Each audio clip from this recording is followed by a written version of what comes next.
सर्वदलीय बैठक में आज मान्यवर बाचस्पति ऑनरेबल सुरमा पाढ़ी नेतृत्व में मान्यवर मुख्यमंत्री लीडर ऑफ द हाउस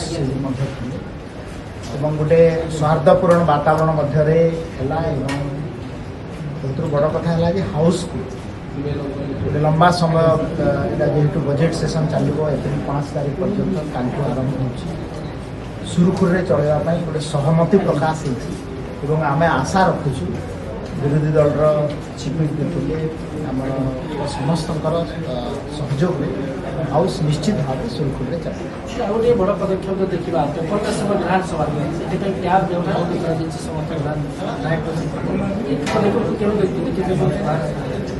देखु मुझे धन्यवाद देवी भारत वर्षर यशस्वी प्रधानमंत्री नरेंद्र मोदी जी को जो नारा जे वन नेशन वन एप्लिकेशन ई विधान एप्लिकेशन ई कॉन्सेप्ट रे ओडिशा विधानसभा आज विधानसभा हाउस टाक लाइव ऑनलाइन ई विधान एप्लिकेशन आज लोकार्पण उत्सव रे माननीय मुख्यमंत्री मोहन चरण मांझी जी और ऑनरेबल स्पीकर मैडम सुरमा पाढ़ी उपस्थित थे गोटे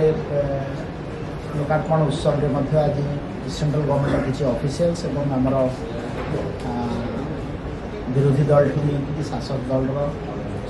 प्राय विधायक उपस्थित थे हैंड्स ऑन एक्सपीरियंस है गोटे पेपरलेस विधानसभा है इको फ्रेंडली विधानसभा है सस्टेनेबल डेवलपमेंट आगे को आम और विधानसभा आप देखिए कौन सब प्रश्न पत्र हो कि पेपर जो ले हुए मैनुअली सब काम होता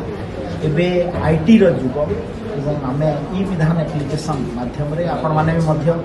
ई विधान एप्लिकेशन रे मोबाइल रे जो डाउनलोड करेंगे ऐप टाक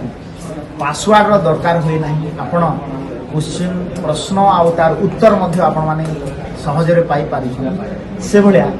आम हाउस भितर समस्त सदस्य आमर गोटे टैप माध्यम रे आम पासवर्ड रे देके जिते एंट्री करूँ आम आमर proceedings house of the proceedings आम टैप माध्यम रे देखिपर डिस्कसन कर जहाँ नोट देवार अच्छी नोट दे पार आउ गोटे सब बड़ जिनस है आम विधानसभा को पसला बेले गोटे खातार दस्खत कर एटेंडेंस दौर से हम ना डायरेक्टली आम जो आमर आसबू आम उपस्थापन उपस्थान जोटा कि एटेंडेंस हो उपस्थान सेटा डायरेक्टली ऑनलाइन माध्यम हो कि केते समय विधानसभा रहा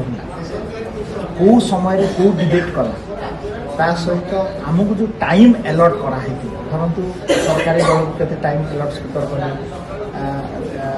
विरोधी दल को केते टाइम अलॉट कले तार मध्य विवरणी रहिबो एवं गोटे पेपरलेस विधानसभा ई विधान एप्लिकेशन माध्यम रे आज जो लोकार्पण उत्सव होती गोटे नुआ दिगंत आड़ को आईटी सहित लेजिस्लेशन रो जो सिंक्रोनाइजेशन हो निश्चित भाव में डिजिटल इंडिया कॉन्सेप्ट को